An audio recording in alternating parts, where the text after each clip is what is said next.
Hello any friends, I am back with new video. आज की video में बात करने वाले हैं कि क्या रेयू अभी जिंदा है। ये एक बहुत ही बड़ी मिस्ट्री और आज हम इसे सॉल्व करने वाले हैं। बिना और कोई टाइम वेस्ट के चलिए शुरू करते हैं।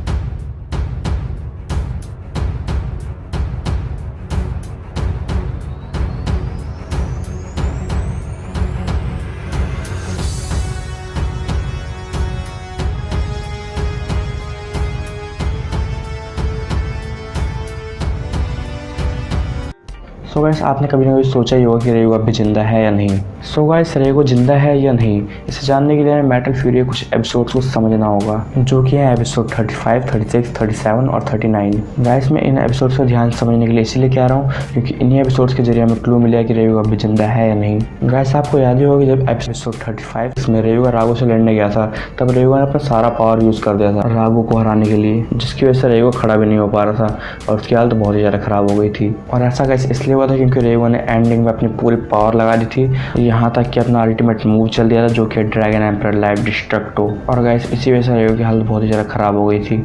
गाइस, एपिसोड 36 में कैंटा को दिखाया जाता है बाकी लीडर्स के साथ, और कैंटा रेयू को देखकर बहुत ही हैरान होता है। सोचता है कि रेयू मर चुका है। उससे राघो पर बहुत ज़्यादा गुस्सा आता है और वो राघो को हराने के लिए अपना सारा पावर यूज़ कर देता है।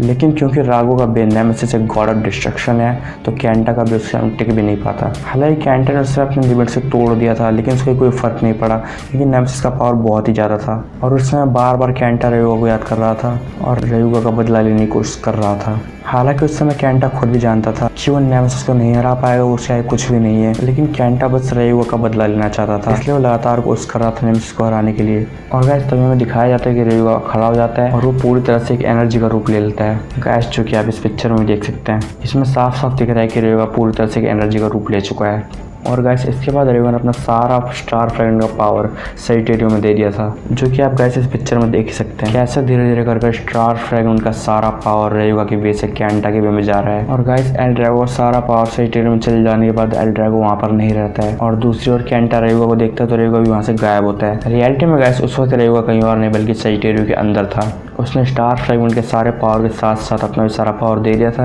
जिसकी वजह से वो सेजिटेरियो के अंदर चला गया था। और गाइस, उस टाइम पीरियड पर सेजिटेरियो इवॉल्व भी हो गया था और बन गया था फ्लैश सेजिटेरियो। जैसा कि गाइस आपको पता ही है, रेयू का बे और सेजिटेरियो कैंटा का बे दोनों ही समर कॉन्स्टेलेशन में आते हैं, इसी वजह से कैंटा का बे रेयू का पावर ले पाया और इवॉल्व हो गया फ्लैश सेजिटेरियो में। तो गाइस, अब यहाँ पर बात आती है कि रेयू ने आखिर कैंटा की मदद क्यों करी। तो गाइस, जैसा कि आपको याद है, कैंटा ने एक टाइम पर रेयू को रोका था और उसे कहा था कि वो जिंगा की टीम में शामिल हो जाए और नेमेसिस को सील करने में मदद करे। उस समय रेयू मना कर देता है, जिसके बाद रेयू और कैंटा की फाइट होती है और उस फाइट में गाइस रेयू कैंटा के खिलाफ सीरियस हो जाता है। और गाइस, आपको याद ही होगा कि एक मोमेंट पर रेयू ने कैंटा से कहा था कि अगर तुम मुझे एक बार भी सीरियस कर पाए तो मैं तुम्हारी मदद करूंगा।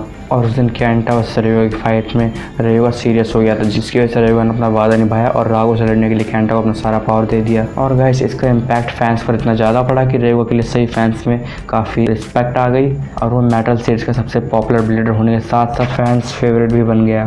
तो चलिए गाइस, अब अपने पॉइंट पर वापस आते हैं। चलिए गाइस, अब आते हैं एपिसोड 39 पर, जो कि मेटल फ्यूरी का लास्ट एपिसोड था।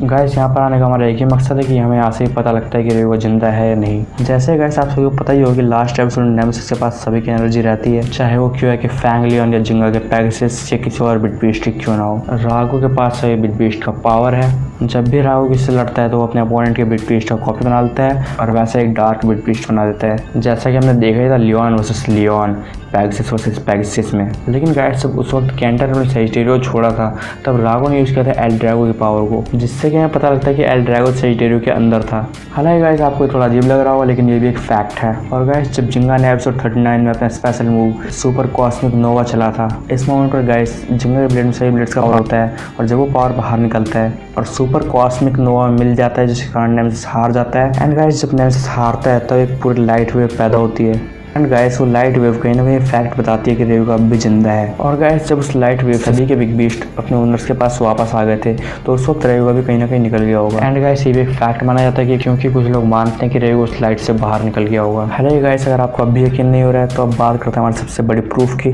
जिसके बाद आपको यकीन हो जाए कि रेयू अब भी जिंदा है। गाइस, अगर आपने बेब्लेड शोगन स्टील के बारे में सुना है या बेब्लेड शोगन स्टील देखी है तो आप लोगों को पता ही होगा कि बेब्लेड शोगन स्टील में एक साक्यू नाम का लड़का है, जो कि कहता है कि उसे एक लेजेंडरी ब्लेडर ने ड्रैगून नाम का एक बेब्लेड दिया है, जो कि लेफ्ट रोटेशन और बाकी सारे ड्रैगन अटैक भी कर सकता है। एंड गाइस, वहीं पर साबित हो जाता है कि रेयू अब भी जिंदा है।